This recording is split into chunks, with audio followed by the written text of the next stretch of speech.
Comments? It should just be right on the screen here. Yeah, on your left there's a chat, and I think it's on private chat right now. Change it to comments, and you'll see it. Okay, there we go. Hey, everybody, welcome to Geek Together. We're jumping right in. Right in. I don't know if we can follow a ghost boner. Robbie show. I can't. But we'll try. We will try. Do our best. I don't really know how impactful that is, but it's a funny vinyl toy. Anyway, welcome to another week of our artist interview series. With us is Jonathan from Smeye World and Rombits. Thanks, guys, for joining us. Hey, thanks for having us. I know we talked about it so long ago. I think both of us almost forgot. True. I was just going through the schedule. I was like, oh, shit. I know I have a show on Saturday. Who is it? I knew it was in July. I'm like, glad I reached out to you because you would have been in Vermont right now. Cheese and maple syrup and collectibles or something. So just out, right? Well, thank you for making it. Thank you, Rombits, for making it. This is your host, Damien, and with me here, Robbie and Clint. And we're going to jump right into it.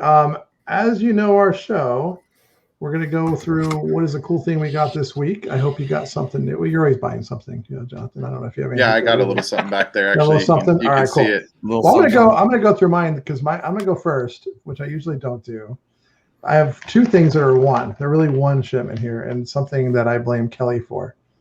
So, I got these macaroni things. Oh yeah, sick. They're vinyl, great, right? They're great pretty cool. brain. So, great brain, yeah, great brain. So one of them is from Thailand, the con in Thailand, and the other one is from Strange Cat. It was just released recently. I didn't buy the other one. I just went with the what's it called? The macaroni. How did you get the one from Thailand? I got it a long time ago, and I finally got here this week. Oh, cool. Yeah, I'm still waiting on a lottery. I had to enter a lottery and win it. So our friend, the story behind it is our friend Kelly is a collector of these. She has a lot more than I do. I only have two. And she, as typical, we're like, we don't know if we're going to get the thing. So she asked us to help out. So I tried and I won the lottery and I got of course she won the lottery too. And of course she got it. So I'm like, well, I guess I'm a collector now. They're cool. They're cool pieces, actually. I never had them in my hand until recently, but I like the face. I like the mold. I like vinyl. It's very Sofubi-ish, right? Yeah. Mm-hmm. They're cute. I definitely prefer this one to the other cat with the hand eyes. What's that one? Do you know the name of that one? I like that guy there. It's cool. It's cool. Yeah. It's cool. I didn't buy the set. I just got this. It reminds me of Pan's Labyrinth. Yeah, totally. So Robbie, what's the rule on bags? You open them up? It's funny they asked me that on the sack earlier, and I would not open them. How do you? It can't stand. I can't put it on my shelf. I can't put it on my shelf. It would be on a pin board. That's what I would think. Oh, that's actually not bad. I would bend the staples. That's what I'm doing right now. Perfectly. Yeah. Exactly. That's what I'm doing. There you go. Yeah, I think that's pretty much the etiquette in the bag and header world that people will still pay decent to top dollar if you have the bag and header still. Really. Mm-hmm. So I do seal because you can technically reseal that with a new staple and almost probably have it be close to not. That thing is sick. I mean, I have a yellow shelf. See, look how much better it looks out of that bag. Yeah, my yellow and orange shelf is gonna go right on it. Yeah, your shelves, all your Clint with the amiibos is cool too. Those are underrepresented in our community. Yeah, I have a lot of those, but they're in a big drawer next to a Nintendo. You actually use them. We have actually used them. Yes, that's cool. And there's 2 points of 3 points of articulation. What's the third? Well, the head. Right. Yep. And the 2 arms. Cool. Okay. Does the tail move? No tail. But the tail's kind of cool. Look. Oh, yeah, that's really rad. Do you know what a TVO is? I'm sorry, buddy. I don't know. I guess the cat's out of the bag. I'm not in a studio. I'm at a house, and my friend just walked in. Ask your mom. Dad's playing with his toys. Oh, my toys.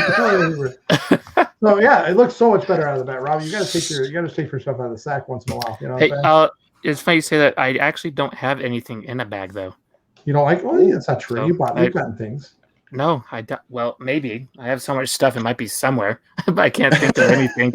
Well, I'm gonna get you some sacked items. In that, Just because they're sacks, not any other reason.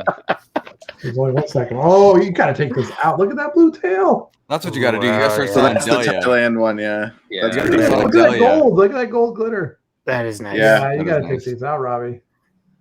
Very cool. Free him from the sack. Look at that. The hands go up to the mouth. Yeah, this is cool. So anyway, that's what I got. Real quick, you know what we need to do? I'm not bad about it. You know what we need to do now? You're talking about sacks. Is we need to have a Delia special to Geek Together that comes in Robbie's sack. Mm. Oh, Might have that's to- a good might have to idea. workshop that name though. Yeah, well, which one? The Just funny one thing, another funny story. Like somebody I know, I don't know who it is, but it's definitely somebody I know or knows me. The week before I bought DeathlyCuteToys.com, Deathly Cute was available, and I just didn't buy it, and then it sold all of a sudden. Yeah, now it's parked for sale. So DeathlyCute.com, I could have bought it. Somebody did. I know I hope it's none of you in chat right now. Somebody bought it. Someone's gonna offer it back to you for a lot of money. I'll give it. I'll tell you what. I'll give it to you for 100x profits of Deathly Cute. How All right, well, about now we can talk. how about this? I didn't tell you, but I own it, Oh, and I just want access to everything. you just want to make- own the yeah. Shopify, so you can just remove one item. All Yep, the time. yep, there you go. Yeah, easy. The for you. approach makes sense to me. All right, well, let's keep this. I want a train 1 unit royalty on every release. going. Right. All right, Robbie, what do you got this week? I went into my local Hot Topic, and they had Mojo Jojo there, Mojo Jojo. Nice. and just one can, and it was the Hey, Ooh. the Yeah, chick. those sold out extremely fast on our site compared to some other sodas. Yeah, It's a cool I color. tried to order them from multiple places, but yeah, they just went so quick everywhere they went up, and it's got to be that blacklight craze that's going on. That yeah. Well, I helped think try to there's sell it. Dexter and Johnny Bravo really Yeah, Cartoon reignited Network. the Cartoon Network line. Yeah. I kind of like when that happens for certain ones because I feel like there's some licenses that are like certain ones where they're like slept on and it just needs like one little like pump for everyone to be like, oh yeah, we've been sleeping on this. This is Mhm. sweet. Same with like Yep. Samurai Jack. Yeah, Samurai So I was Jack. glad- That was another one that came. Yeah. Yep. So I was glad to get. No, I'm just. Once upon a time, as you guys all know, I was trying to do every single soda, chase, and common, but that became ridiculous with the Con LE 2000 ones. So now I'm just trying to do Better. 100% on one of each character, at least the commons of it. So, but happened to get the Right. chase on this guy. How Those far are are you away quit from words right 100% right now? What was that? How far are you How from close? 100% right now, or close? Well, that's If you just count as one character or one of each character. let's see. I went through that today, and I'm missing about 30 or so. Really? That's really not bad. That's And high, though. the sad thing is a lot of them I missed because of an unfortunate pre-order ordeal with other. Ah, mm, So I didn't buy them when they went up in other places. right. Yeah. Well, we've had to go through that not as many times, and I'm very, very careful about at least getting very specific confirmed allocations. But Funko's also been a little bit. There's one or two times. One of them that really sucked. That was disappointing. It was Scooby-Doo Werewolf. We had to and that was the one that a lot of people were really like, "Damn it!" I wish I could have gotten it, but we had to refund them like post fact. But I really hate the. But everybody they- takes like a personal, like you had it against them, like you picked them. Right. Yeah. Right. Well, I get though that you're You upset owe them. because to You me, owe it like. to them. The thing about a pre-order is that you should be rewarded for ordering it early. Like there should be some sort of benefit to like pre-ordering, to me, Mhm. not like, oh, you were the first and paid money. And then 6 months later, when it actually comes out, someone's going to be like, oh yeah, we didn't get that. Here's your money back, That does suck. Yeah. So it is a bummer, but we try to. Especially when it's like a later on too, so you miss your chance at other places. That's what's so Exactly. Right. Well, Yeah. I do think there are some retailers that say, just throw them all up. And if we don't get them, then we'll just cancel them. Like they make that decision up front, and I'm like, dude, that's a not bad right. practice, So, I think. And we've seen some people that we know pretty well fail pretty hard at that. It's not a good story to do that. It's not a good gamble. No. And it's dumb because most payment places now, like Shopify and PayPal, they keep fees too. So if you take like $2,000 in pre-orders, it used to be like not too long ago, if you got a PayPal refund, they would refund the fee too. But now they keep seller's fees or whatever. So you lose that 2.5%, unless you charge them like a restocking fee, but that's like totally your fault. You can't do that. I know. Yeah. You messed up. I hate that. I really try not to do that. Smart. Yep. Robbie, what are some that you're missing in case anybody listening has access to something? The Ninja Turtles I'm missing, including Shredder. The only one I have is Donatello. Okay. I might have a Shredder. Come to the top of my head. I know we don't have any turtles left. I think maybe a Bebop or a Shredder. I don't have Rocksteady. Oh god, I needed one of those too. I think it was Bebop. That's the Rhino, right? Bebop's the Rhino. No, Rocksteady's the Rhino. Or Bebop's whatever one that has the orange head as the Chase is the. You're not a real fan. I'm not. I was at least say it. That's what happens. I'm a Soda fan. I have so many characters. I have no idea what they are. I don't think you'll have too much trouble getting what's that new one, Captain. The British Captain America Carter? from. Yeah, Captain Carter. Yeah, I know. We still have some of that one. Nice. Yeah. I'm surprised you do on that one. I don't the Marvel ones go crazy. I think What If still needs to come out, and that license needs to, what is that? You guys, I'm not a massive Marvel. Is that like a whole alternate universe Marvel thing going on? It's an animated show, yeah. Just what if this happened instead, yeah. Isn't it a collector? It's just. Is it already been out many seasons, or no? It's coming, right? Month. Right. Yeah. It comes out next month. I've heard that they're expecting it to be very big, but I think maybe until then, some of the collectibles around it won't heat up. Until there's like an episode. WandaVision until the show actually showed up. Yeah, exactly. I think that's the same way with Shang-Chi. It'll be the same way. Yeah. Once that movie comes out, that stuff's gonna fly. Yeah. Yep.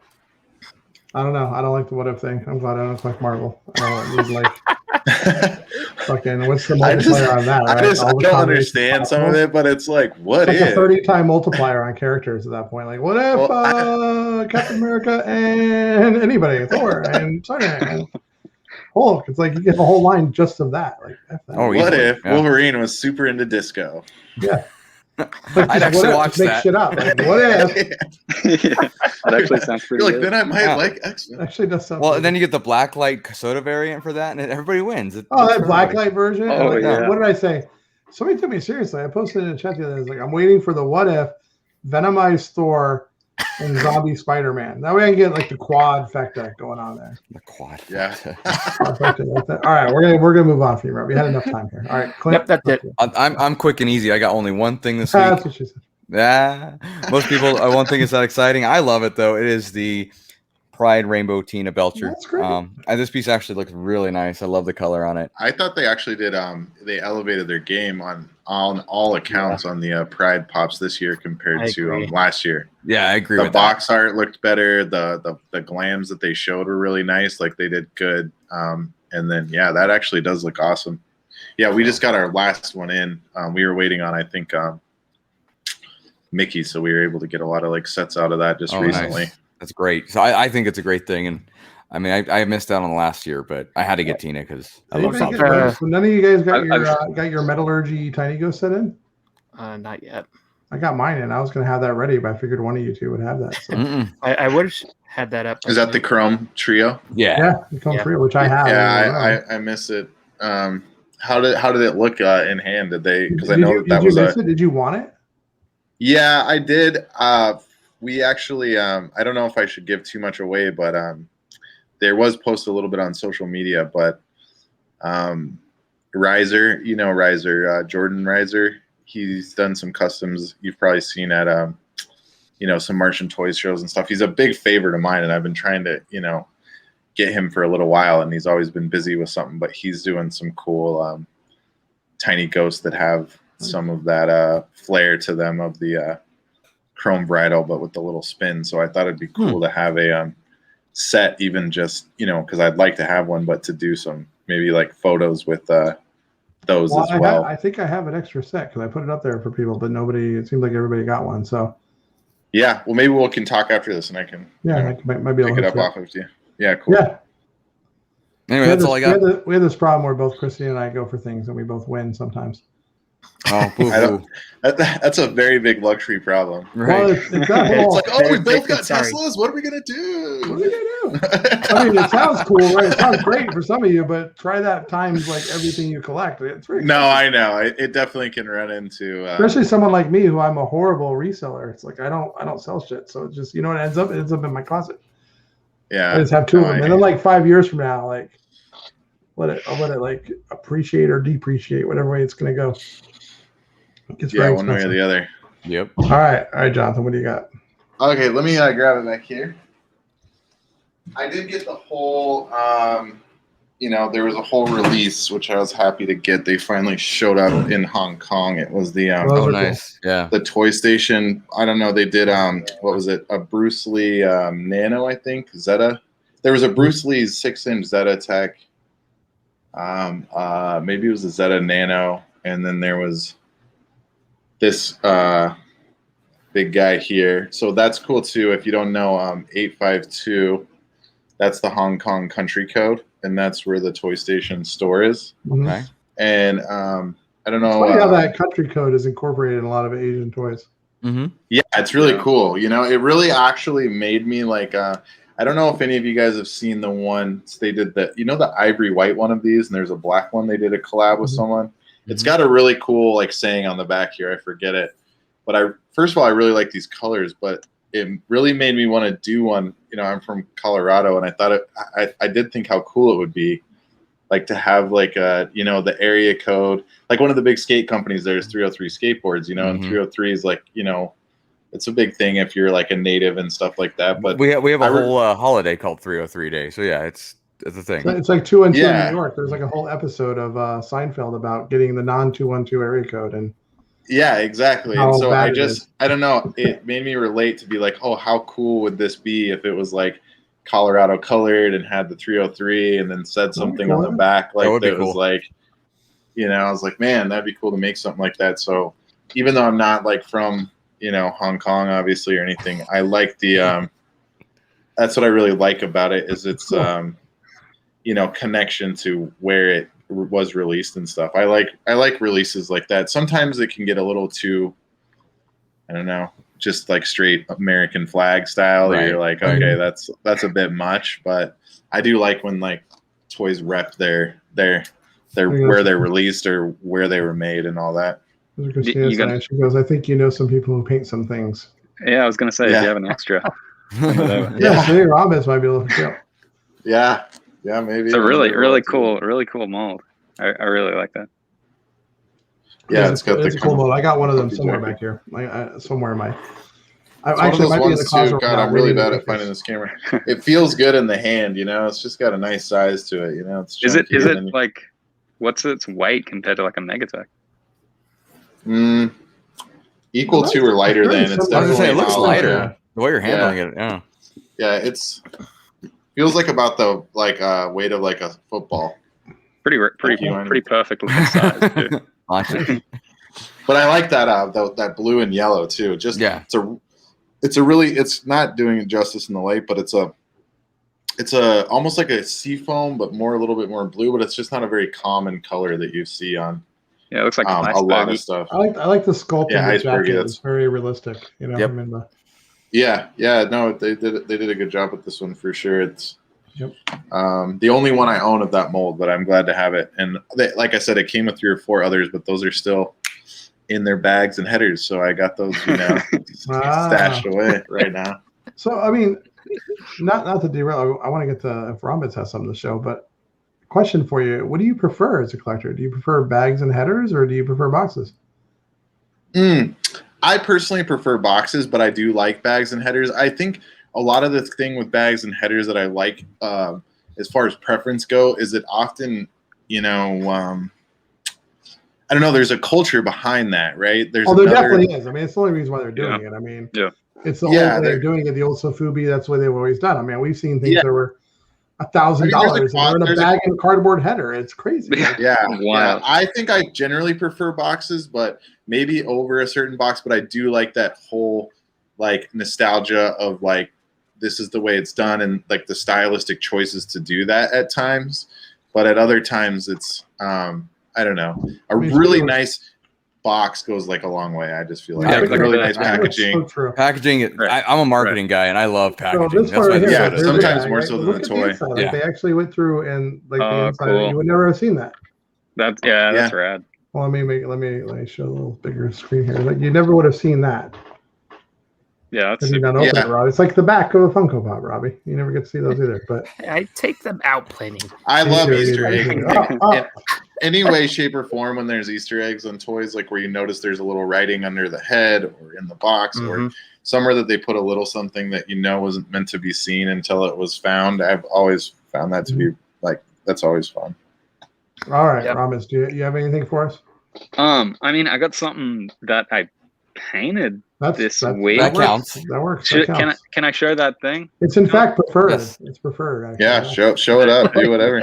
Show that thing. All right. Well, you weren't asking us. You were asking Jonathan. My bad. Like, yeah, you can show. That's Robbie. Robbie always says yes to everything. Robbie says yes to everything. Yeah. This is a first reveal, I think. So. Ooh, geek together. Never been seen. I'm pretty excited about it. If it never makes it to the story, you'll know why. Well, now the intrigue is there. Yeah. All right. Well, his head is off, but it's still in two pieces. Sure. But look at that. Oh wow. Big old Chase. The giant Chase wobbler. We did it. You know, he did it the soda chase. That's cool. Awesome. Yeah, it's really cool looking. Pretty cool. Yeah, it's really nice. That's going into mystery box things. Is that what you said? No, that'll probably. I don't know exactly how it'll. Either like maybe an auction or just on the site or something fun with it, or maybe a mystery box one. Yeah, I think auctions are good for some of the one-off pieces for that especially. Your painting is always so good, Rombits. I love it. Thank you. I appreciate that. I got a couple of your pieces where I got to paint, and trust me, I can't paint, but I can critique paint. It's like athletes, professional athletes. As all people that are not artists, we're all artists, right? We can all critique it, right? So yeah, absolutely.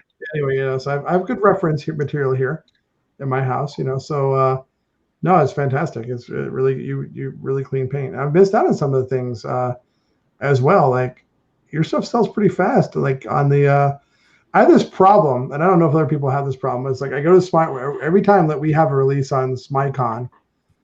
I'm watching the Dahlia release, and I forget to buy things. and then I go like, oh shit, I gotta go buy some stuff, and then it's gone. Then you miss, stuff's gone. We've got a release this Sunday, actually. The Ivory Knight Robins done on the Imperial Robin platform. Oh, shit. I don't think I've ever seen this one. Yeah, I got a loose head hanging out because he's got an extra head, Painted. You haven't seen that? It's on the it's cool because it comes with a chase, and then there's a it doesn't chance a chase, and then there's one Freddy. So it's 24-piece run, but it's really going to be 25 pieces. Is in a one-off Freddy, 4 chases, and then 20 of the regular one. So that's just to kind of when make it fun. When is this? Sunday night at 8 p.m. 8 p.m. Eastern, right? Yeah, 8 p.m. Eastern. Yeah. In the Smeye Originals section. SmyeWorld.com. It looks like maybe someone posted the. Yeah. I don't know. There's an Instagram link. I got it. Gary posted it. Thank you, Gary. Thank you, Gary. Yeah, they look nice. Oh, those are cool. Thank you very much. They look like shit, Rombits. Come on, up your game. Nobody should buy that. Just because nobody's saying stuff like that. Yeah, right. You could do better. They're too shiny and clean. That's right. I like shit that looks bad. All right, come on. Exactly. Nice. Yeah, they do look nice, though. All right. Well, look. Thank you. What I want to talk about, actually, I might have something, Jonathan, I was talking to you a little bit about an idea we had, and I think we have a prototype of it almost ready that Christina has that she's going to bring by the end of the show to show off too. That she's been working on. Cool. Ooh. Cool. We'll show that a little bit. Anyway, besides that, let's talk about what's going on new with you guys. And a little bit about that. We talked about the Robin release. It's great. Check out that link this Sunday at 7 p.m. Central, 8 p.m. I'm thinking in Central. Oh yeah, you threw it through a little loop there, you know. 6 o'clock Mountain. Right. Yeah, 7 p.m. Central, 6 o'clock Mountain, 5 p.m. Pacific. Specifically. And then anyway, 8 p.m. Real quick, Eastern. Jonathan, do you know how much those Robins are going to go for? Or do I you think they're going to go up for 140 plus ship, and then it will be, that'll just be a pop shield protector double boxed. It won't be. Sometimes we do them in armor, but I just don't think that we have that much armor on hand. And then you'll usually do like 150 or something, and throw them in the armor. Mm-hmm. Okay. Actually, I have it in hand now. If you want to see it. What? Oh yeah. What? Did she just slip in? Hi, Christina. Slid on in. So here you go. Oh, nice. Oh, those look That's nice. like pink lemonade on ice. Mm-hmm. Yeah. Oh Sex my on the Beach is God. the inspiration of the drink. Oh, Sex on the beach. Yeah, that is slick. damn. There's ice cubes in the top of the head. Oh, yeah, okay. cool. You can see it in person, definitely. The ice cubes in the top, Yeah. and then a gradient from the lighter to the darker. Yeah, It's that is beautiful. really nice. Clean. Damn. There'll be some. Does she pressure pot those, or is that just? Yeah, okay. That's way too clear to not be. That's You can amazing. barely see the ice in there. The ice is The ice, my yeah, you God. can see it. Looks good. No, you can see it very clearly. Yeah. I think that's Yeah. hot I think so, fire. too. That color that's is like like, turtle eat your heart It's, out. You know what I mean? I guess it's glow in the dark, by the way, too. oh damn, that's amazing. That's So very we're very planning, slick. so we're planning on everybody is doing. Really a series looks like- accurate. Like that looks like it's like that's really good. Like it looks like it's I'm full. like, yeah, I'm kind of thirsty. And it looks like that same thing when you drop the grenadine or whatever is in Sex exactly. on the Beach That's that the makes idea it. we're going You know? for. Yeah. God. So Yeah. the top of it's where the ice is, and the drink starts there and goes down, and the Damn. That's hot. That's hot. Damn. Honestly, too, That is I'm very touch so and go cool. about some of the clear kind of like resin stuff. I either like really, really like love it, or it just like doesn't quite hit the mark for me because it's got to. I feel like it's got to say something because paint can say so much, and that one really is. That's, well, if you mess this up, it's like very noticeable, right? And so yeah. Anyway, so this is the idea, and the idea I talked to Jonathan about is we're going to have like a blind box series of a bunch of different drinks. Oh, sick. This will be one of them, and then whatever. I wonder how I'm just gonna toss this out there, but I wonder how it would work or if it's possible. But it'd be cool is like a white Russian. Yeah. Where you could see like a Kahlua or Bailey's or something. Yeah. The dude It abides. doesn't all have to be alcoholic, so we could do like look, we've seen those toys like boba tea. We've seen the toys. Yeah, but a boba yeah. Dahlia would be very, very cool. Yeah. So anyway, not to make it about Dahlia, but I wanted to show you that. No, that's that's awesome. Just to let everyone know too that's been watching. So initially when we had planned this, MyCon was going to be in like 2 weeks. Yep. But there's been there's several things, some that I can't really go into full detail, but we have some exclusives and things that we've been also working on, and just stuff that's happening at Smeye and how all the artists are doing and stuff like that. But it mainly revolved around something that we were trying to get or have for the event that was is being kind of like held up for certain reasons, and so it's being pushed back into like mid-end of August. It's just a little bit touch and go about the 3rd or 4th week in August on Sunday, but SmyeCon is coming. Excellent. And we've got people like Deathly Cute on the works, Rombits in the works, and others, and some really cool unique releases. If you've been a part of it, that there'll be protos and exclusives and stuff like that, and some fun. So it should be a good time. That I'm looking forward to. There are always great shows. You always bring so many cool things. Not just I've got someone we're really excited about this. Like Riser, I'm excited just personally about that because he's just an artist that I personally like and that I had gone after for probably like something like 2 years now. Not every day, but when we have events, we only do a couple of years or something. But he's always been busy, and just for him to join is like it's like only reason that I went after him is not because I it's because I like it. So it's like something that I'm just happy to have, you know? Yeah. So want to see it yourself. Yeah. I mean, that's kind of the thing with I think with most of the things that we do, if you don't, you got to appreciate it, right? How can you back it and be passionate about it if you don't already like it? It's kind of hard to. Right. Yeah, that's like part of it. Like it's not to go out and like, you know, we do so much stuff like with, you know, Rombits and our own stuff that it's not about trying to build like a show of like, oh, you're an artist, you paint toys, okay, you're in. You know what I mean? It's I don't go around sending out messages to like all these people. It's usually only, you know, 4 or 5 people, and if 3 of them say no, it's like, okay, well, we're just gonna do, you know, people. These people that we well, the ones that we like is what I'm trying to say. It's like it's just out there to be like, hey, dude, we really like your stuff. Like, you want to hang out? You know what I mean?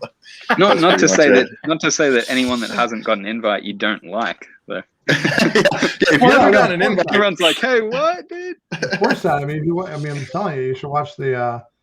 You know, we've been keeping this artist series going. We're kind of doing the line to decon, like talking to a bunch of artists. And like I said, we're going to post I actually have them all downloaded. I'll be starting uploading them tomorrow. I'm going to have to do them in batches though, because I have monthly limits and there's a lot of shows here. So I'm going to post probably the first month tomorrow or first 2 months. I think I have a limit for. So we'll upload them just for you, Joth. That's what I'm uploading them for. So you can listen to them all. Yeah. We've had so many great people on. The point I'm making. Yeah. Your lineup's been really strong. Is that Robbie brought something the other day, and Reese too. So Reese showed off the Dangler. I don't know if you saw this. This guy, he's local to Texas. I think I still have the Dangler on my desk here. Yeah, this sounds much more exciting than it is. Right, that name, man. Yeah.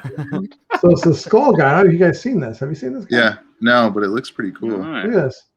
This is a small version, like a 2.5. Is it resin? This is resin. Okay. But he has an 8-inch vinyl he just made.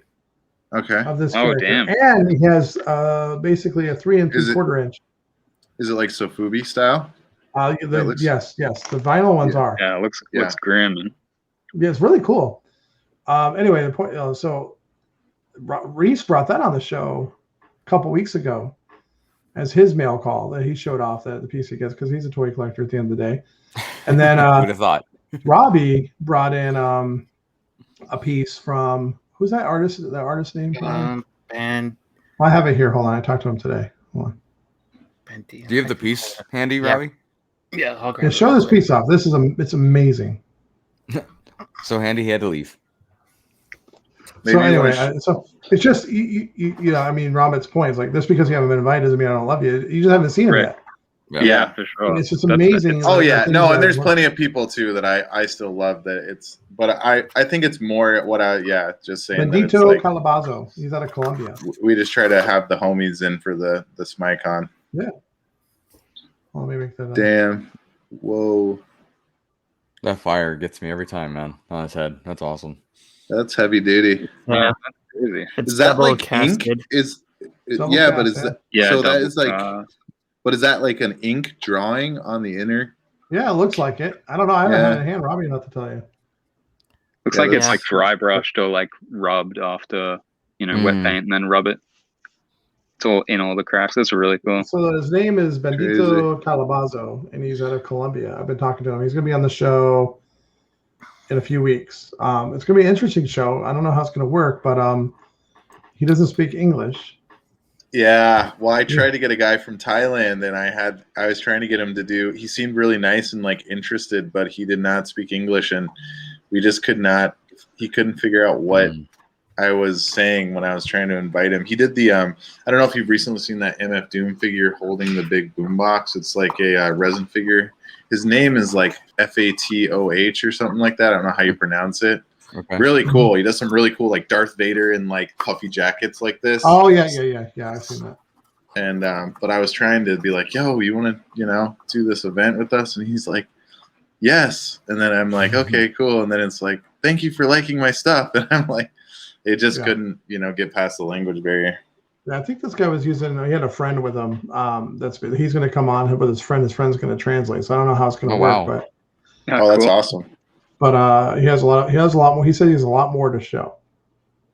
Cool. Stuff that he's working on. He seems really cool. Like he's a really nice guy, super nice guy. Anyway, he said he has something coming up. He's working on for Clutter. Yeah. Oh, awesome. Yeah. A rainbow piece. That's what he told me. Oh, wow. So, nice. Well, I know he's making me one of those that Robbie has because he sold out of them. He's making this, but nice. Yeah, it's cool because it's unique too. Like, it I don't is. know, you're seeing a lot of I them. liked it a lot, and I didn't Yeah. see it. I liked it. It almost looks like blown glass or something. It's got that Yeah. kind of look. Totally. I've seen a lot of different effects with resin, and as I've done more of it, I'm playing around with it a lot more. And there is an aspect of like if you had like you could have a piece of art inside it sandwiched between the resin and do cool things too. I've seen that. Yeah. There's some pretty cool things you can do. There's no limits. It's just your creativity, right? So yeah, your imagination, if you will. There's like a PSA in there somewhere. So, or you could just like you could just like dip your friend's Switch in resin. And he's like, "Hey, dude, where's my Switch?" It's like right here, man. Check it out. It's really shiny. It's really shiny now. Doesn't it look cool? It's collectible, you know. He's like, dude, I was playing that. You're like, no, man, it's sealed in time now. Look at it, dude. It's art. Oh no, this is way cooler. Right. We can't play it anymore, but it's an art piece now. So it's good. So we got SmyeCon coming up in August. You have the release this Sunday. What other things are you working on you want to talk about today? I mean, so I know Rombits is constantly working on stuff. You got the Robins this release, and then you guys, what you're working on your character. Where is the production of your own designer toy going? Last time we spoke. Yeah, I know. What's going on? It really got pushed a lot, and I mean, what that really came down to is me just being way too picky with my own things, and I think a bit of stubbornness as well, just wanting to do everything myself. Yeah, exactly. And I'm just no, I don't want to get this done. I want to do it all myself. I can do it all myself. And then just being like, oh man, like I don't know. I've got a head just sitting right here on the desk. They're everywhere, but they're not like. I think I just haven't got it to the point where I want it yet. But I have contacted Bean. Oh, nice. So that's a good step. Yeah, exactly. Because I think like my mold is fine, but I think just getting a single one done at a time is frustrating. Oh yeah. I really want like a triple mold or something. And also I was rotocasting the head in the beginning, and my rotocaster, it's probably me, but I wasn't able to get like a uniformity in the head to be able to like holocast them to rotocast them. So now I think I'm just going with like solid heads. I think the heft of resin is. I think it's but this thing just like the head weighs a ton. How much do you think this thing is? I mean, it's a big head. True. I felt one right. And you've had them, yeah. I mean, that's probably about a pound right there. I bet if you put it on. Yeah, they're heavy, man. Yeah. You could use them as a weapon. Well, also, with the transition of moving and some other stuff too. So, Rombits, real quick, if you could you elaborate? I don't think everybody in the chat knows about your character. So just a little introduction would be great, especially since this is now the second mask you've worn on the show, which we love. Sure, yeah. So please enlighten us. Let me grab him. I'm glad he kept the first one because that one was really cool. So and I mean, we talked about this last July for anybody that isn't caught up. So Giddy. Yeah. His name's Giddy. It's a little inspired by I like Gundam. I got a lot of Gundam everywhere. There's a box right here. They're like everywhere. Inspired by Gundam and like Hello Kitty, and I love cats.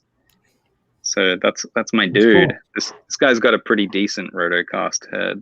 Probably the best weighted one that I've got. It's just so much lighter. Like the weight of this, like this is heavier than this and the body. It's outrageous. Yeah, but the time doing it's a time, and I've done just sitting as well. there. The variability of getting it right all the time too. Like that was the issue. Like I probably did about, like no lie, probably upwards of 20, and the heads were just like, really heavy on this side and really light on this side. Like I could poke my finger through. You have to make like a rig. I've seen people make a rig of multiple axes I in wood. I bought a rig and it's a hand one, so I'm using like quick cure resin as well. So I've got about 8 minutes, and I'm sitting there for like 8 minutes. Or I could like find a way to hook it up to my drill and then get resin that like slow cure resin and then do it on my drill and walk away. I don't know. But all that stuff you're talking about, like you're absolutely capable of doing it, but does it add to the product? So Christina said she tried it and they were all off balance. I tried some rotocasting with their off balance. So Dahlia was drunk all the time, which is why we got to do so, I mean, the way I look at it, and the way we looked at it, we tried doing everything ourselves. Then we found like, oh, we have jobs, oh, we have kids, oh, we have this, and then there's always something coming up, and you just want to get to the art part of it, right? So that when we just sat down and we're like, all right, let's separate into what is it that we contribute to the piece. Like, well, it's designed, the mold. And really what we need to do is just get the items and paint them. Right, and then do the variations of them, because that's really what you want to get to, right? I mean, really what you want to have is like 80 of them lined up and do crazy things with them. Oh yeah, that would be if I had 80 of them. Damn. Right, and then so when you look at it that way, you casting, creating molds, dealing with that, and not painting is getting in the way. Yeah, and doesn't add any value except for getting them done. But if you get someone like Bean, that's what she loves to do. That's her outlet, and she's really good at it. That's the thing. Like the only way we could scale is by getting multiple molds. So we started with 2. That's not enough. We got 4. Plus, we have her making a lot of our blank whites. Okay. We put a standing order of 20 a month. Oh damn! Really? Cool. Yeah. Cool. Yeah. Oh wow. And it's like, and we know now they're going to come in high quality. Can I ask you what those come in like landed? What's that? Are you like are those like basically is it cost effective to do it like that as well though? Okay. Yes. When I did the math of our time versus material versus waste material of not being an expert in that field. Yeah. Waste. Add that all up. Wild. And time away from painting the 20 and putting them out there. Absolutely 100% worth it. Yeah. She's very reasonable. She's good at it. You know you're going to get a quality level from her. If they're not good, that's her dealing with it, not you, because you're paying for the items that you're getting. Yeah, and I'm sure she's pretty confident in that. And so, that's what we did. I mean, not to give too much away. We were like, all right, well, we'll do these because we like to do these because we got to put the double cast together. We got to put the stuff in and we'll deal with the rest. Well, then you got to do the fun cast and the we do the fun cast stuff, right? Yeah. But the whites, the blanks, like we want to hand out blanks to everybody that's on the show to do something with. Like, well, that's a lot of blanks right there. Plus, we want to do releases. And even if I don't do a release every month, that's okay. I have no problem having a bunch of them sitting there ready to work on something. We come up with an idea. Yeah. No, you can never pretty much have too many until you get to like some ungodly number. Right. Our biggest is like we always end up in this procrastination issue with everything getting in the way, and to the point where like, oh shit, we got to get it done now. Which I'm sure Rombits, you understand that. Yep. Yeah, for sure. Like, oh, the show's next week. I guess I'm painting every day. Yeah, right. I mean, the waste factor is huge too. Like the amount of cups with resin in them downstairs is unbelievable. And of course, I hoard all that resin because I'm like, well, there's got to be something I can do with it at some point. Some clay in it, Just like chunks of resin everywhere. Oh god. Because we've had like oh, there's a bubble. Limited edition resin. You're like, what is this? Oh no, it's just resin. What is it? A bigger? No, just limited edition resin. And resin. Yeah, I just cut it out. Cut it out of the cup. Yeah. It's one of one, baby. Here we go. So anyway, I mean that's my advice. If I had any advice there, that's it. I mean, we just sat down, did the numbers, and the cost per unit that she could do it for. Plus, she had the molds already. I'm like, all right, great, make a couple molds for yourself.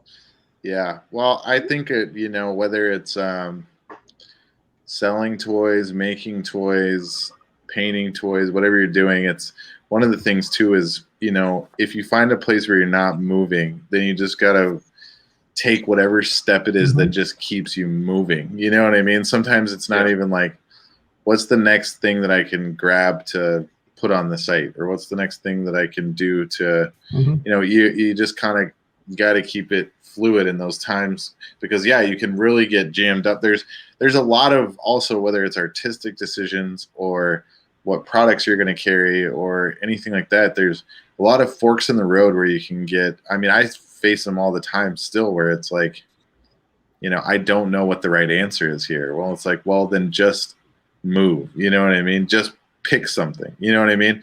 I don't know if red or green is going to work better. Well, instead of being undecided, just decide, because that ultimately, because even you'll find your mistakes faster that way too. And that can allow you to course correct as well. Like not knowing versus knowing that was a complete and utter disaster. Sometimes knowing that was a disaster is actually more beneficial in the scheme of things than just wondering, was it or not? You know what I mean? Yep. I mean, I look at it this way too. If you were in a world where you were working with Beam before and you had a bunch of them ready to go, these Mycons and everything, you could take some of your paint that you're doing on a tech and apply it to your figure, which would be amazing, right? Because you have a lot of great. I mean, your stuff's so creative, and the Reese's idea you did, the white Reese. I mean, those things are awesome variants, right? And I think that would be really cool on your character as well, or on Dahlia or anything. I mean, it would fit it for most things, but where you can slide it, yeah, exactly. But do it at the same time. You can do it at the same time. Yeah, absolutely. Yeah. And then sometimes I want to paint some dahlias, by the way. So we're sending it. So let's tee that up somehow. Kind of tease that a little bit. We are going to send. We're going to send some your way once we get these blanks. So everybody's from the show, we want them to do. We could talk offline of if you want to do more than 2 or whatever like that, or whatever you want to do. But essentially, we want to do something with everybody that's been on the show. And I don't know how we're going to do it. I'll probably talk to Jonathan about it. I know Jason's done it in the past. I don't have any expertise in doing this, but we'd love to do our own kind of art show installment of like everybody's version of a Dahlia. Just people that we've had on the show already and people that are coming on the show. That'd be radical. That's a really cool idea. It's really sick just to see all the different takes on it. Like whatever you want to do, we don't care. That'd be pretty neat. I was gonna say, wasn't Trash Panda on the show? Mm-hmm. Yep. Was he the one that did the cupcake toy? Yeah, he did the cupcake toy show. So we got. I thought maybe one last year. I thought maybe one of the Barrelies. To show one. He's doing one, I think. Oh yeah. I don't know if it's showable or not, but I think it's okay. I mean, there's a charity event coming up, and I agreed to do one for it. So I got this guy still in the works, but that's super cool. Look at that.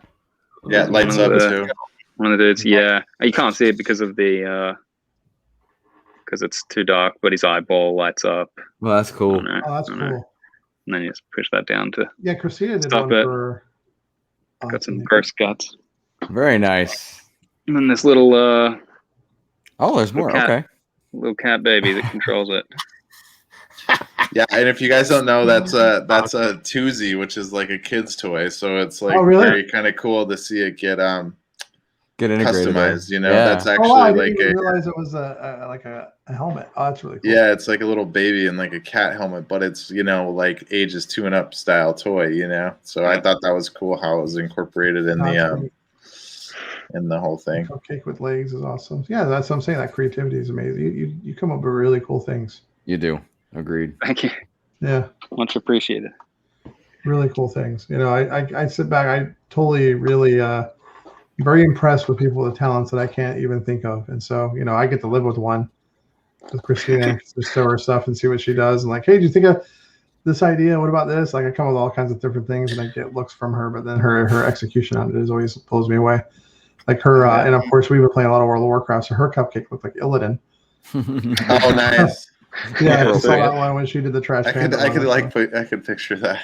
Yeah, it was. If you look at the one that she did for the show, the last charity show they did, right? That's what she did. And so it's an interesting platform because it's got enough of that almost kind of like a Tiny Ghost or something has, where there's a lot of room for injecting your own certain molds. Like you really like it's cool on both sides, but certain molds, like they kind of force you in a certain direction. Like you don't have this very massive palette of, but with that, with some of those more broad molds and stuff, they allow for a lot of interpretation and creativity on the custom side. Yeah, that's exactly. not an accident. And honestly, if you look at the most successful toys as far as molds go over the last 10 years, you'll see time and time again they are ones that leave enough room for the Or it's like Dunnies, right? I mean, Right, that's Dunny, what all that's, yeah, that's like a big- Janky, even a Chomp or a Tiny Ghost or a right. They're all Tech. kind of this A Tech different would be way. maybe a little bit, but really when you look at it from the neck down, it still has a lot of room. You know what I mean? Even Even then, the I've helmet seen, and stuff. like,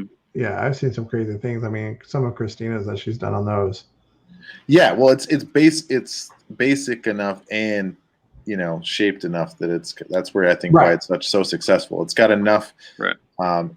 information via the sculpt, but at the same time it leaves a little bit of room. As to where even something like this might be super cool, you can already see that, which is awesome that it's so detailed and it's got the folds and it's got all this realistic stuff, but that's also part of its limitation as well, right? I don't know. You put it in the right hands. I don't think there is a limitation. I've seen. Well- I think that sometimes. Well, I know what you're saying. I agree with Yeah. you. Yeah. Yeah, you know It's what I'm not saying. as easy to transform Mhm. as a cup. Yeah, Right. You could definitely see the draw in it. I mean, look, the people that created the cupcake were Tiny Ghost and Abominable Toy collectors and Funko collectors, right? I mean, the Yeah, person that totally created Chop translates. was a Tiny Ghost collection, and Funko enthusiast, right? I mean, Connor. When we talked to all these people, I mean, we know them as collectors before they even got into this game, right? Yeah. And so the inspiration there of the simplicity of the design and the canvas there, what they like is showing. It's like this new wave of toys. That is kind of where, when you go to Decon, there's two sides of the room now, right? And it's like, look, the Sofubi, I mean, even these like Sofubi toys are going drastically different than they would have 10 years ago. 5 I mean, years this ago. whole cutesy kawaii, softer lines, Yep. that never would have existed back in the day, right? I mean, never. I mean, and then it's so dominated by a certain style of what it's supposed to be.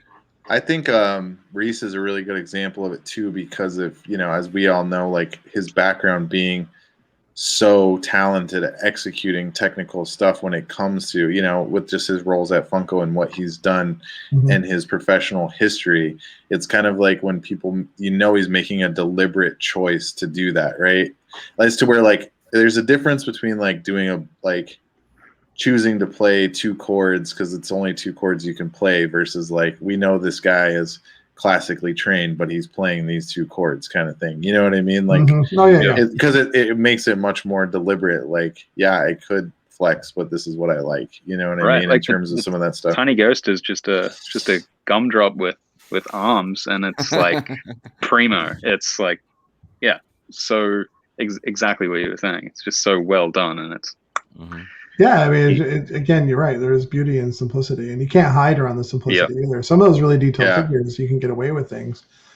But there's like, it is what it is with those and the stuff. It does make it difficult too to get the right proportions when you look even like Muffin Man or like Dolly and some of those like really, they're not like totally over the top, but there's something so perfect about the proportions as well. It's harder to, like you said, you can't hide. Yeah, I tend to lean more towards in almost all types of style and design. I like more crisp, simple, minimal overall. Not to say there's not some high-tech stuff every now and then, but I'm not like a detailed statue guy or like a super hardcore, like in crazy Sofubis where I might look at it for a minute and be like, whoa, that's like such an intense sculpt. That's cool. But not to the point where I'm like, oh, I need that, like, so I can look at it on my shelf. You know what I mean? Right. Yeah. No, I totally get what you're saying. I mean, so I say, we think we're saying all this wrong, but it's to get with Bean, get some molds, get some characters. Got to get done. Let's get some of those out there. Do it. I think it fits right in line with what we want. We like, If you need us to like remind you, let us know. We'll be a reminder to hurry up, inspire, get this on it. Once a day. What about that? You said. Yeah, well, you just gotta make a deadline, like a show, and then that's what you need to do, Jonathan. I know. I do that to Christina. Oh, Christina, the show's in 2 weeks with Jonathan. All of a sudden, shit's getting done. I'm just saying. I'm just waiting by the way. You gotta put a date and announce it, and then like, oh, we're committed, Rombits. Like, it's done. Like, it's this day. Gotta get it done. Maybe not the 2 week thing. I'm just waiting for Christina's arm to come across the screen and punch you for saying that. No, it's never happened. I've never happened. Well, we recently started, it's been, as you know, there's, like you said, we've all got lives with all stuff going on, but, over the last, what is it now? Rombits, maybe a month, 6 weeks. We've recently started working a lot more heavily together on stuff, and so hopefully not only with like Giddy and stuff, but that there should be some more just cool stuff coming out as far as the kind of Smeye custom stuff. Yeah, and all that. over COVID, I wasn't furloughed. I was still working a desk job, so from home. But you know, there was no boost in time there for me. But lately, there's been a pretty decent boost in time to paint toys, which is that's great. Pretty damn awesome. So yeah, there should be. I mean, I think in the last 6 weeks or whatever, I probably put out more stuff in the last 6 weeks than I would in a couple months. So it's really gonna it's working out well. And that's what you want, right? That's how you want it to be. Yeah, okay. Exactly. I just want to, you know, are we just beating around the point here? Well, basically what it was you know, I got it to the point where you know, working to, you know, Rombits is on full time now with Smeye World, and he's always been. I don't think that people even realize, like, so I own Smeye World with Kim. I actually co-own it 50%, and Kim is someone who you've met, Kim Damien, at NYCC, but you know, you don't see a lot of her because she does, you know, logistics, back end stuff she doesn't like, and you know, it's just not. But she's obviously just as much as part of the thing. But also, I think people don't realize, you know, me and Rombits have been friends long before Smeye World was even created. But you know, just how intertwined he's been through most of the journey of more of, you know, the graphics and some of the conceptions there, and how much, you know, we collaborate on all types of you know, what do you call it? I really just brainstorming, you know, whether it's you know, he executes the paint and I execute the sales, but when we come together on the customs and stuff. But recently, I've always tried to find a way of how can we make this work, or at least give it a shot. And, you know, so far so good. But in terms of being able to make it viable enough for, you know, it's all to keep the lights on and keep it going, you know? Right. Yeah. Nice. It's the way to do it. Time, right? Find a way. You know what they say? Find something you love and then find a way to get paid for it. Yeah. So we found the first part. The second part is still like, you know, it's still like a big ass work in progress. You know? Right.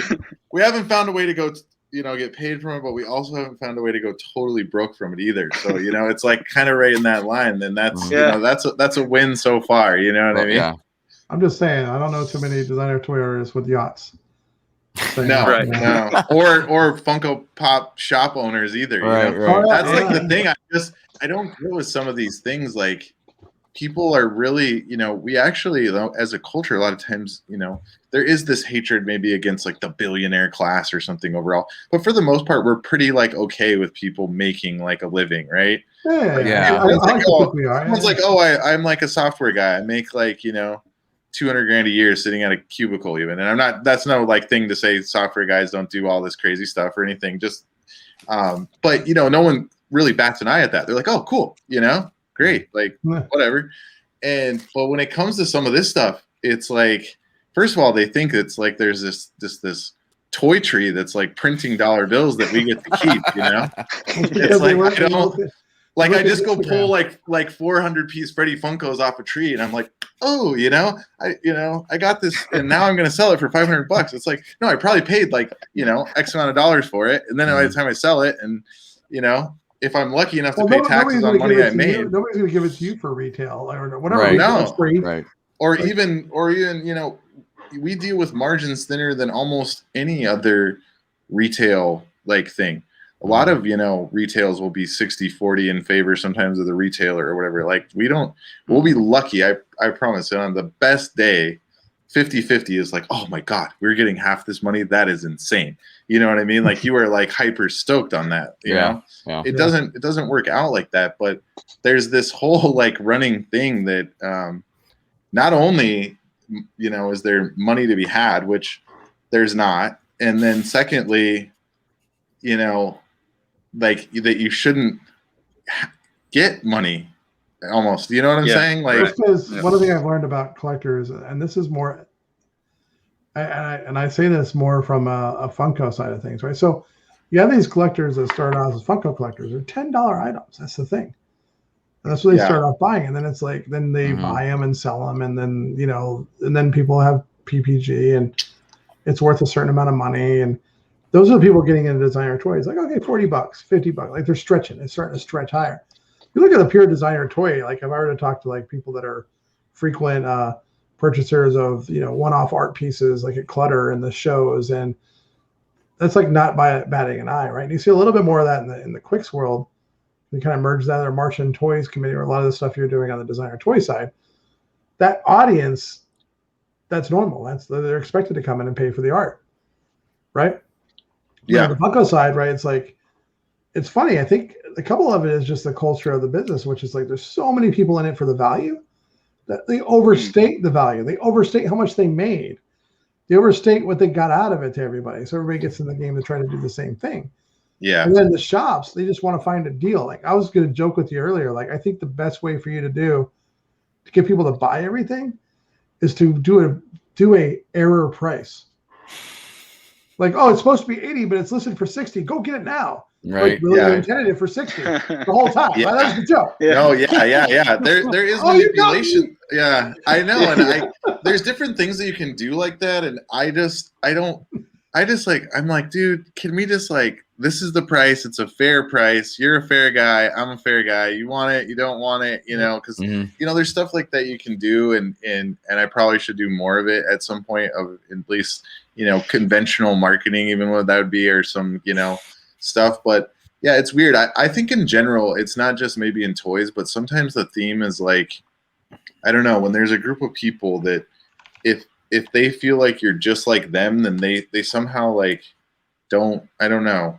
There's like the hater side of it doesn't want to see it like succeed or something, it's really weird. Like it's weird how people, and and also it's like I don't even know what something like, let's say like a $7 a pop or something, he's got, I don't even know how many employees he's got, but the amount of money that he probably has to bring in just to make sure a week goes smoothly without ever seeing like a single dollar go towards anything else but the machine that is getting your shit to you in the mail, so it can arrive on a different way, right? Like, so if you look at these, and I don't know their business, I don't know their revenue, I don't know yours, right? But I mean, there's this core, like I know a bunch of different shops, Vaulted, Poppin' Beards, whatever, right? All the, Display Geek, there's a lot of that start off as Funko dealers, right? It's like that's the main core of the business.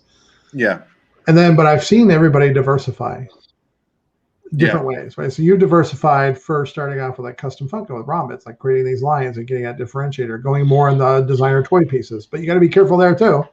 Oh, totally. Because they want to offload it all. That's like more of a passion project than it is a profit project. Yeah, exactly. But I mean, but I think the idea there is the different lines of the different things. And then you see like Fugitive, right? So Fugitive Toys is like, okay, I'm gonna go Tiny Go, so he gets exclusives. Exclusives are good if you can sell them all. Then you get the price point where it is, right? And same thing, like if you were to get like maybe you can't get a Funko exclusives, but you get an exclusive like a bigger run, like 400 pieces or something. And that's what like Plastic Empire did with Connor and Abominable Toys. Like they try to go that way, and I think they also did a little bit with Francisco on the Wraith Reaper. Yeah. I don't know where that stands now. I haven't seen a release there in a while, but Abominable's still doing good. Every time they do a release, they sell out. I completely slept on it this morning. I think it was this morning. Oh, yeah. No, it was yesterday, wasn't it? Oh, yesterday, whatever. I can't even. They had a redrop, I think, this morning. And I missed that too by 5 minutes. So, but then but it caused me for reflection. Like, did I want it or did I just want to get it? No, totally. We all suffer from that, right? So anyway. Well, Amen. I think that's part of a good part about, we enjoy that feeling of also just getting something that's limited, and like getting the drop before people got it. Like there's a great, feeling in that sometimes. And sometimes you do end up with a couple items you don't care for, but even often those you can trade or sell to your buddy, or there's someone who wants it. I think, Clint's added to the drop. Oh, the rush from getting it and landing it. I mean, I think that I think there's an Sorry. upside to it that creates a lot of enjoyment, and I think the Mhm. downside to it is, hype culture can kind of in a way turn into like cancel culture too. Like Mhm. if it's like cool things that if they don't just get enough love in those like 5 minutes, they're like, They're can gone. be like forgotten about. You know what I Mhm. mean? Which is Oh, also it's kind of a I've shame seen a because wave it's of it, right? I've seen a wave of it, like for like until the Chrome Ghost for a while, like the Tiny Ghost community was cooling off quite a bit. Like was things selling out the cons? We didn't have like was it too much? Like what's the saturation point? Anyway, back to my original point. Like, but $7 a pop, they diversified more into Funko. yeah. The hard cases, the stacks, Well, yeah, there are Lee things, Lee signature series. Like, oh, we're gonna get people sign these pups so we can sell them for more. Mhm. Yeah. Yeah. No, and I think that's smart, in a sense, because, I would love to see the designer toy community like triple just because it's like where my passion is and where my friends are and the things that I like. And, most of that stuff has not been anything that's, we've invested heavily into exclusive that have done okay, where we didn't lose out a bunch, but we didn't, make out like bandits and stuff like that. And Funko still has such a, dominant, obviously, market share and the licenses and stuff like that. But Lee is a really good guy and a really smart guy, and one of my favorite people, honestly, in all the industry, because he's helped me at complicated times of whether it's being a mentor of someone who's owned a shop longer, and just the way he also treats his customers. And yeah, he's definitely expanded that way, and in a way too where they have a lot more employees than most shops do. But yeah, all that stuff, all that expansion. And the cool thing is whether it's Dustin from Plastic Empire or Lee or Smeye World or anybody, I mean, most of the good stores, the thing about it is too, is if they actually do end up making any money, they don't take the money. They just try to do the next cool thing. Mhm. And you're investing in your future fun with that shop, right? Like if you shop at that shop, most cool shops, they're not going to be like, oh, cool, Robbie bought 100 sodas from us. Like we're gonna just take all Robbie's soda money and like go buy rims for our car. They're gonna they're gonna be like, oh, cool, we're gonna take that and we're gonna make our own toy, or we're gonna make our own protector, or we're gonna do this, or we're gonna do that. So it only, like, I think the majority of us, the whole thing is this viable enough to keep going, and hopefully it's viable enough to actually do the next idea that we might have. Like there's no there's nothing outside that. You're not looking for like, and I think a lot of these people, I don't know what it is, but there's this whole thing of oh my God, these guys are just getting loaded with these mystery boxes over here, Jim. Jeez, they must be like, God, what does he live on Mars now? Jeez, oh my God.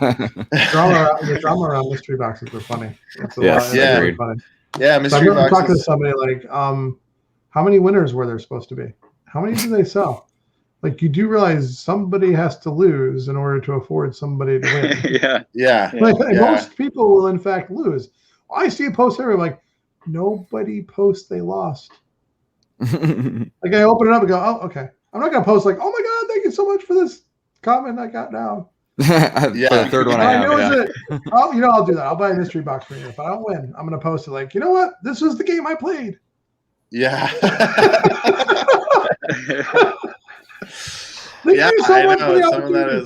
Some of that is crazy. And I do understand, like, that there's a healthy part of the community that, the community is good at helping sometimes police itself, whether it's like fakes coming into the community or bad companies not shipping stuff. Like there are times when people should get slammed or people should get called out or, things should happen, and it's not all, not every shop is a good shop. And, but there's also a need of like constantly trying to have to, or exhaustion of being like, hey man, we care about you. You know what I mean? Like trying to like let people know that, where it's like, dude, I'm not here to, this isn't priced because this way, because I'm trying to do like really pull one over on you. Right. Yeah. Getting rich attendees over here, Well, I think it's funny because I think they always act like recently, and I'm not gonna, talk about all the details of everybody involved, but recently there was a drop by somebody and there was a mistake made in shipping and they didn't get everything they wanted. But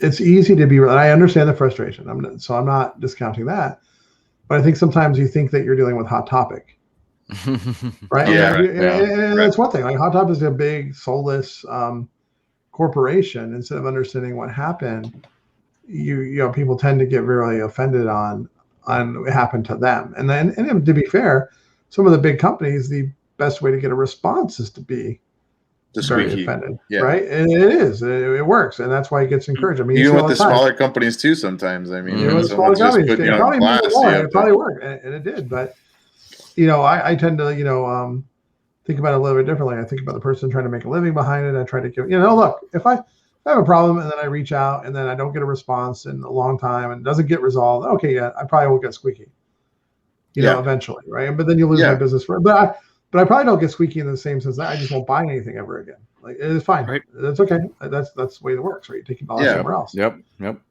And by the way, I don't think I'm going to keep anybody in business or out of business because of my purchasing. But enough of those. But there's truth in the fact that I will share that story. Yeah, totally. With many customers, when a dissatisfied customer, I'll probably tell 20 people. Yeah. Or every time there's a post on Facebook. It definitely travels in the community.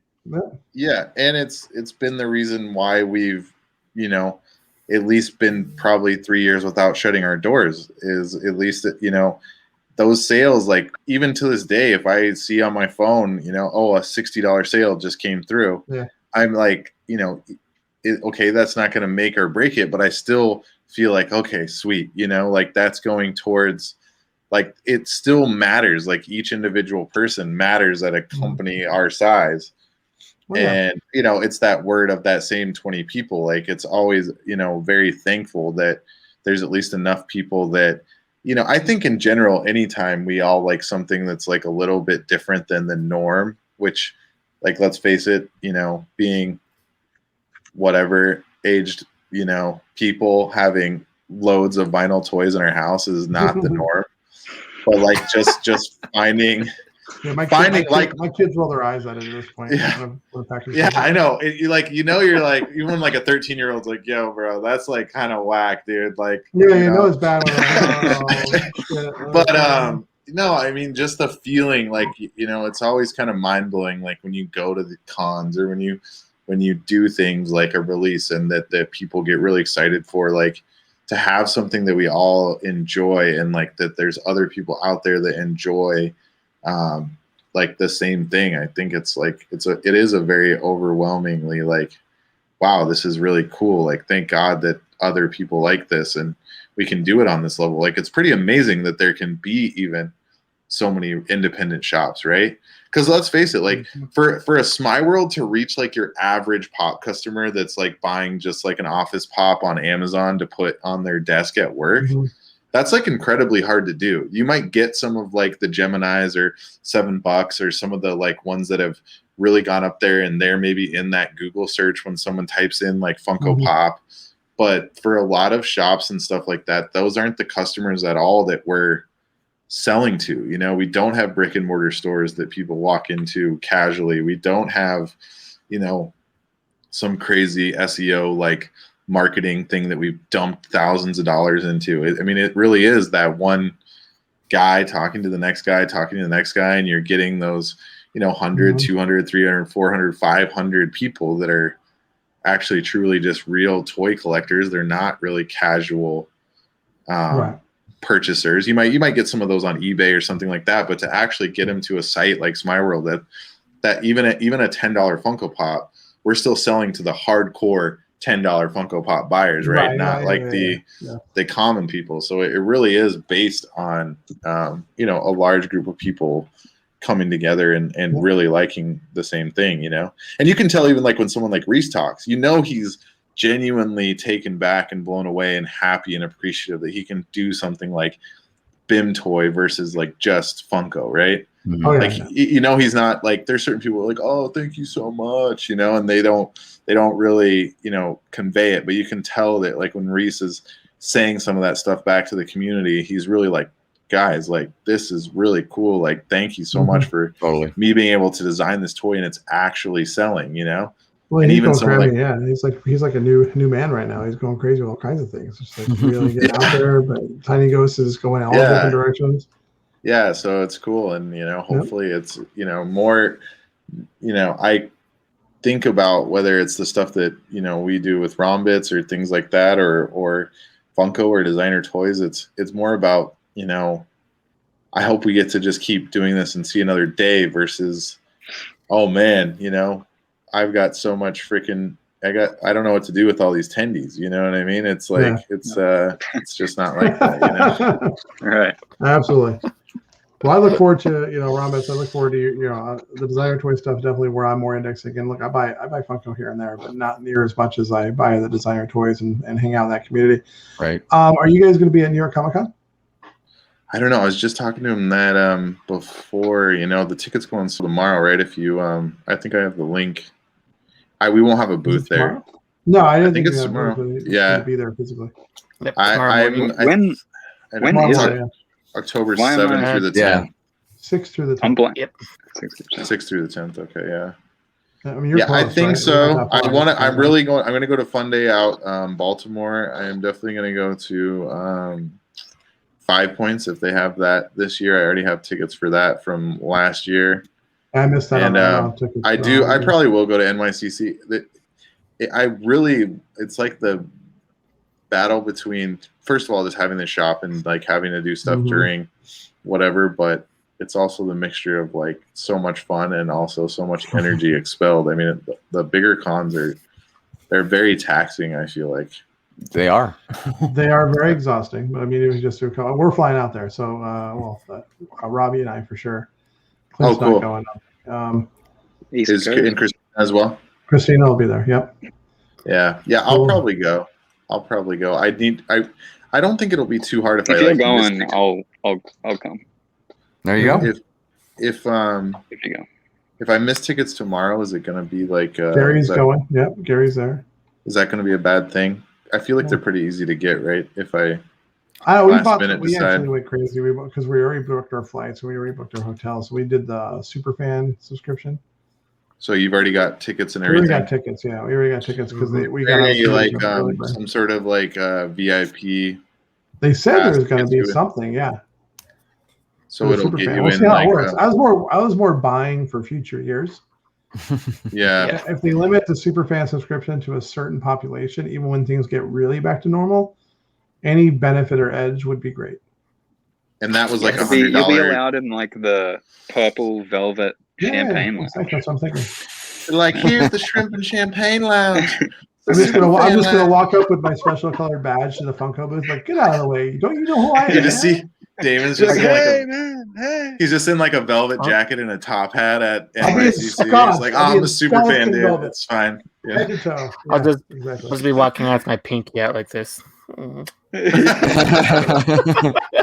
Waving colors out of your way, just walking arms out in the middle of the aisle, like, excuse me, move out of the way. What do you think you're talking about? Yeah, I haven't heard anything on 5 Points. Usually it's in May, but I thought that maybe they would try to do it at the end of this year. I do think that I talked to Jason Swoboda, who's doing the Fun Day Out Baltimore, and I do believe that that's a go for that's in October as well. It's the week after Comic-Con. Yeah, are you doing one? Are you going to one? Is there one down south you're going to? There's one in there is one. Of course, I don't even know if I can switch my tickets to it. I would ideally, now that I live in Austin. See, at the time I lived in Salt Lake when I bought them, and so I booked it for Phoenix. There is one in San Antonio. Mm-hmm. So I wonder if I could find a way to switch. It's got to be people maybe not coming in or something like that. I think it's. I feel like that if there was a time you could, if it wasn't hard, it would probably be this year because I bet there's just them pulling it off. I'll ask Hoos if I could switch it because it'd be hard for me to take a flight the week after. Yeah. New York Comic Con to get to Phoenix. I've never been to an FDO. Have you been to one? I have, yeah. Mm-hmm. Is it super fun? I mean, it's a hangout with Funko collectors, and then you watch Hall of Famers get the rare pieces. Yep. No, I'm just kidding. You watch, yeah. You're like, oh, these are going to random people. It's not true. They give giveaways. They keep it fair, as fair as they can, but they only get limited supply. Like we were there the year they had what was the one? No, it was Bone Daddy. Yeah, Bone Daddy. Yeah. But that was the same year. I thought they just were different places, got different No, ones. it's or a something. separate year because they had the T-Bone at the FTO in the US as well. Oh, Yep. okay. Wait, is there a T-bone? Is there a T-bone that you don't have, Jonathan? No, I've got them all because I have the Okay. metallic one from that too. That's the one that was. Okay. You have the glow in the dark Bone Daddy, right? No, I don't. That's what I don't have. I really do want that. I have the red one, but that's the only. Well, actually, I am embarrassed. To say I want somebody, by the I- way, who has no context what we're talking about and saying, "Yeah, I want Bone Daddy." I just want them to hear that. Well, we're talking about the spastic classic line. I need a bone. I need Bone Daddy. So I don't know am not spastic complete. I'm missing one spastic. I'm missing a few of better the than Damien ones at that I could something. find, easily. But the only super expensive, crazy one left What am I is missing, Robbie? the Glow Bone Daddy. The Funko Shop. one. Oodles or Roodles. One of Roodles. the Oodle cups. Oh yeah, Yep. okay. I've got oodles too. I don't have maybe the black TJ one or a couple of the. I don't have maybe 8 of the kind of newer ones here and there, but those are easy. But I do have the 500-piece Shriner, 1,000-piece Shriner, metallic T-bone, pink T-bone. I have the red, the regular red. Yeah, I've almost pulled the trigger on a Glow Bone Daddy, but oftentimes it's designer toy customs that I weigh that against it. Where I'm It's true. I could have this, but I also could have a 2-foot Sank from Clov, so maybe I'll take that instead. True. That's Yeah. a good point. Yeah, The struggle is real. We're actually going to have Clov. We actually got it. Wow, we're way late. I guess SDS is not live tonight. They're not going live tonight. All right, so here's what we got just for everybody that's still here. If you stuck around, thank you, appreciate it. So next week, actually, Steffel is joining us. I probably need to remind her of that. We clicked this back 2 months ago, but she's going to join us to talk about kind of the angle of the upcoming new artist that's doing paint, really learning. She peppers us a lot of questions, but she's really come a long way. Week after that, we have leftover toys. Johnny Dean's come on. Then we have Clov on the 31st. And then we have Resin Rookie and Jessica Emmett committing in August. But we also, I think we're going to have Jonathan DeBose and Bendito Calabazzo on in August as well. Wow. Nice. Cool. Clov's awesome. You've had him on before, obviously. Yeah, we have. Yeah. He's definitely one of my, not only favorite artists. I definitely have more, other than Rombits, have more, pieces from him than. I don't actually have too many other artists that I actually have pieces from or, fork out some of the cash to get those. But not only do I like his work, but he's really a guy that just is very helpful, very Super nice, guy, very, there you have in all scenes, just like you have in Funko and stuff. You've got, you've got that resin of his. You've also got the, one of the Sanks too, right? He's going to be doing a couple Dahlias, so. Yeah. Oh, that's gonna be rad. I will definitely be trying to go for those for sure. Yeah. That is sick. But yeah, you've got your scenesters and stuff in all, whether it's Funko or designer, where it's who do you know? What do you know? How low LE count is this? How much money you got? All the things that they worry about, and in artists too, where there's I don't know, just all that stuff that flies around. And I feel like Clov's one of those guys that really doesn't is not part of that. He's a very just so down. I mean, nice, when I talk the other person that I was very I shouldn't say surprised because it's not fair, but how big they are in the art world and everything they've done was Sket One, right? When I talked to him, super chill, very nice, very an open book, totally. But the humility that he showed, was very cool. Compared to first of all, he came on our show, which Sket's awesome too. Super nice guy, to talk in. I'll be honest. I mean, there's probably been people that we haven't on the show, mostly because I feel like I don't want to bother them to ask them. But nobody's been rude. It's been very. I mean, I've had people that just haven't responded that I've reached out to. But I think a lot of the artists and that worry that I'm afraid that this dude might be an asshole or something. You don't want to meet, you don't want to meet your heroes or meet these guys that are up because they might be assholes, and then you're oh, now I don't like them. That's total opposite with Clov. I'm sure I've heard stories the more I've talked to other artists, the more I've heard a little bit about the drama and some that I'm just fucking completely oblivious to. Yeah. They're like, oh, that person. And I'm like, okay, well, I don't know. Cool. Yeah. Whatever. Like, Yeah. cool. I'm not. Thank God I'm not. Now I probably say the same thing in the little Funko communities. Like, oh, that guy, that drama, That Robbie guy's an And asshole. I try to stay out of it, right? Like the proto community. Oof, John, that's an easy community to deal with, the Funko proto community, right? I mean, Oh yeah. Well, I think in general, what happens is like it's kind of like a small town versus a big city. I mean, anytime that when you go like to designer toys first, then maybe like you've got like your Jankies and Kid Robots or something where thousands of people. But anytime you narrow it down, like protos are like the niche of Funko, right? And certain communities of designer toys, it's not only is it already a small community, but now it's like down to like the 24 people that know each other. And the small town syndrome is just that all it takes is like 2 dudes to make the whole thing feel like toxic. That's true. You know what I mean? New people to come in, like, get the hell out of here. Don't make it hard for me. You don't want to come in here, man. It's like you don't want this. But there's probably some like anti-resin, anti-vinyl guys that are like strictly Sofubi and like ew, because you see that a bit in the design you definitely toy get the world snobs, anyway. Or like it's not Sofubi if it's not from Japan, and or something like that. Where I've heard that's more of a North American resin, like chill, it's all good. Yeah. Well, and I've heard that's more of like a North American thing where like Japanese people of all like people should be more the ones to say like, oh, this is not traditional Japanese Sofubi, but they actually don't care. Like that a lot of them collect Korean Sofubi, Chinese Sofubi. Yeah, exactly. Really cool toy. Yeah. So some of that. But, most people don't know the difference on your wall. Like, you tell my mom to come look at my shelf. Like, guess which one Korean Sofubi and Chinese versus Japan? Yeah. Like, oh, you can't tell. It's weird.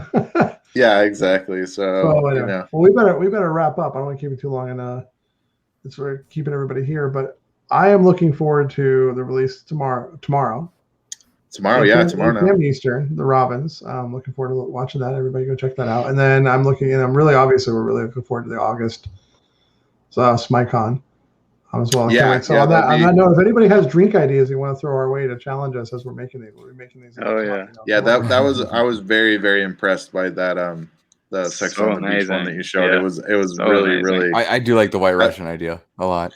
Yeah, I thought that'd be kind of cool with like Kahlua because it's got the black and then the cream is white, milky, and then you could have like a spiraling. Oh, that'd be cool. The milk kind of go into the Kahlua. Some whiskey drinks would probably be cool too, like with that kind of clear brown. An old fashioned would be cool. Yeah. It's a cool idea, but it was very well executed. Very cool. Like the ice cubes and stuff.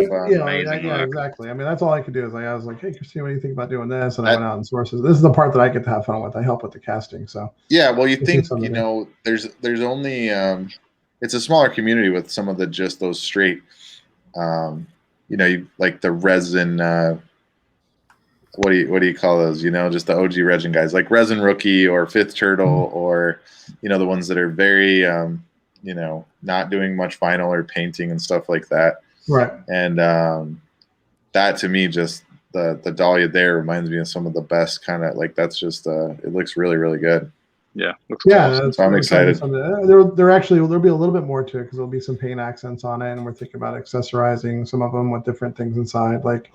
If I were to do like an old fashioned, you have to have the cherry in it. I was gonna just say, nice. You have to have the cherry in it, right? You have to have the cherry in it. Can you just straight put a cherry in there and the resin will just seal it right up? I actually asked that question. I think it would be fine. I mean, who's gonna crack it open and find out, right? Do a shot of tequila with the worm, There you go, mojito with the mint leaves in it. Do some kind of. You might have just stumbled upon, a whole. Like, this is it right here. Damn. Yeah. We're launching it with Smeye World. We're gonna launch it. You need like a margarita with like the salt around the edge. What we were thinking. So it's funny you say that, Clint. We're gonna do a margarita. We are gonna do one, and we already decided we're gonna salt rim the roses. Nice. Yeah, that's really awesome cool. Idea. Right? Negroni with the orange peel. Yeah. So I may or may not have a bunch of fake fruit and things, and we're gonna play around with it. And I think again it goes to like. This is stuff I would buy. Like if there was tiny ghosts like this, I'd buy it. Yeah. I mean, it's like if I saw that on a shelf, that's the kind of stuff like this guy here, right? I mean, this kind of reminds me of that, the way it's done, right? And so That's the kind of stuff that I'm drawn to when I look at my shelves. It's like, oh, I would totally buy that. The ice cubes and the drink, like the food things. Like it reminds me a little bit more inspired, if you think about it, as the box cats. That's exactly where my head went. Yep. You know what I mean? The box cat mystery minis where they had the different drinks, the bubble tea, the chocolate. I like the box cat mold too. Yeah, exactly. So yeah, that's really the inspiration. Was a lot of these minis that I've been buying or wanting to buy, and so I'm like, oh, what if you did the same thing in a larger resin piece? You can do a little bit more details and see it a little bit more. Yeah, well, it's awesome. Like I'm already excited, and even just you guys have been a large part of just listening to the podcast and all the things that we've not only done together with Deathly Cube, but I really think it's been a big part of just that inspiration of being in the community and all the different people that you've had on over the last couple yeys, and I'm excited to listen to some of these ones that you've done recently, but last year it was just a big part of my overall influence, whether it was the retailers like Chalice or some of those, and it kind of fit right into it fit right really into Smeye World because we do some of the customs, so all the artist ones were very pertinent as well, or informative. But then, all the retailer ones and the production ones, and then you had, some of the Funko 2D and 3D artists on here. That was really cool, and it's really cool. Yeah, it's been a lot of fun. I mean, we, again, similar to you, teaming with artists that you like same thing. I want to make things that I would buy. I love talking to people that I'm fans of, that I'm inspired by, or just want to learn from, and everybody we've learned from. I mean, we've gotten where we are now. So much learning from so many people we've talked to, whether it's directly or indirectly, right? And then the conversations that follow and the friendships afterwards. I mean, this community has been very good for us. It's been very good for the people that hang out with us. I can't wait to go to cons and just meet up in person with everybody that we've talked to.